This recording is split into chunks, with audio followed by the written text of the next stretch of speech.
धृतराष्ट्र उवाच धर्मक्षेत्रे कुरुक्षेत्रे समवेतायुयुत्सवः मामकाः पाण्डवाश्चैव किमकुर्वत संजय। धृतराष्ट्र ने कहा, हे संजय, धर्मभूमि कुरुक्षेत्र में युद्ध की इच्छा से एकत्र हुए मेरे तथा पांडु के पुत्रों ने क्या किया? इस श्लोक को समझाने से पहले मैं आपको महत्वपूर्ण बात बताना चाहता हूं कि मैं आपको भगवद गीता का श्लोक श्रील प्रभुपाद जी की कमेंट्री के आधार पर समझाऊंगा। आपको प्रश्न हो सकता है, ये श्रील प्रभुपाद कौन है? ये श्रील प्रभुपाद इस्कॉन के संस्थापक आचार्य और इस्कॉन के जितने भी अनुयायी हैं उनके शिक्षा गुरु हैं।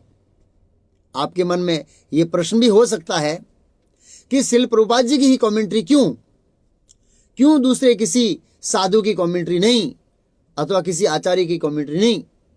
क्योंकि श्रील प्रभुपाद का ज्ञान गुरु परंपरा से आ रहा है और वो गुरु परंपरा स्वयं भगवान श्री कृष्ण से शुरू होकर ब्रह्मा, नारद, व्यास, मध्वाचार्य से होकर श्रील प्रभुपाद तक पहुंचती है।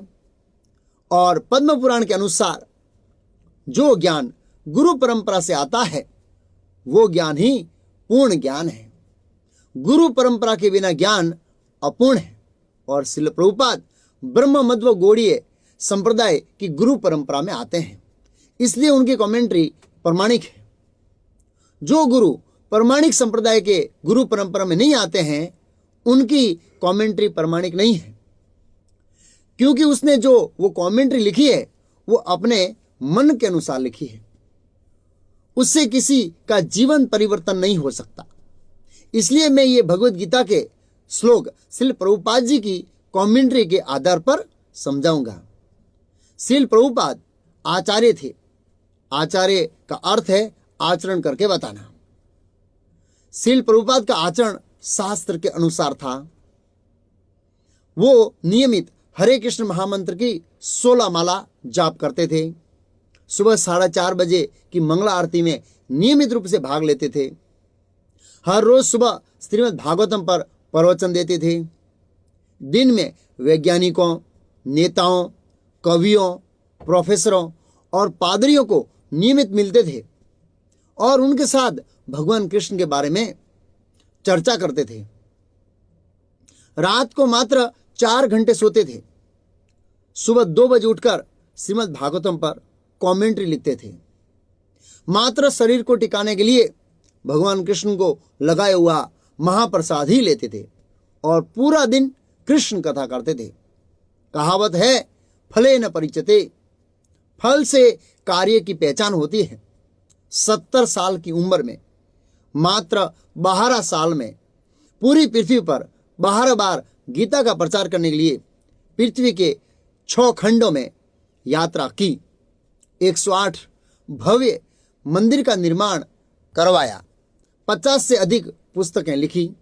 श्रीमद् भागवत पर अद्भुत कमेंट्री लिखी।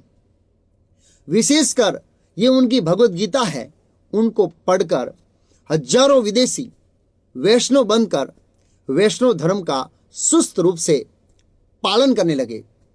ये लोग कीर्तन करते हैं, कृष्ण कथा करते हैं, नियमित भागवतम का श्रवण करते हैं, श्री विग्रह का अर्चन पूजन करते हैं, उनकी आरती करते हैं।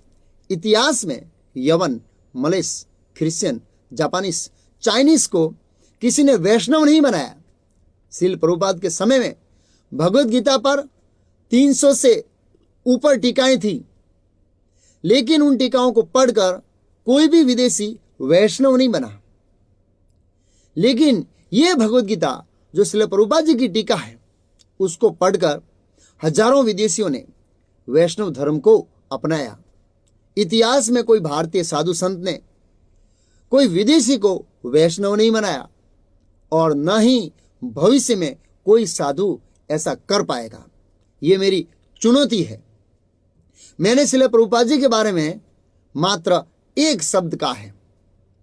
अगर आपको उनका पूरा जीवन चरित्र पढ़ना है तो ये श्रील प्रभुपाद जी की जीवन चरित्र की पुस्तक है। आप मुझसे मंगवा सकते हैं और उसको पढ़कर समझ सकते हैं कि श्रील प्रभुपाद कितने महान थे। मैं श्रील प्रभुपाद के जीवन चरित्र का वीडियो लास्ट एपिसोड में बताऊंगा।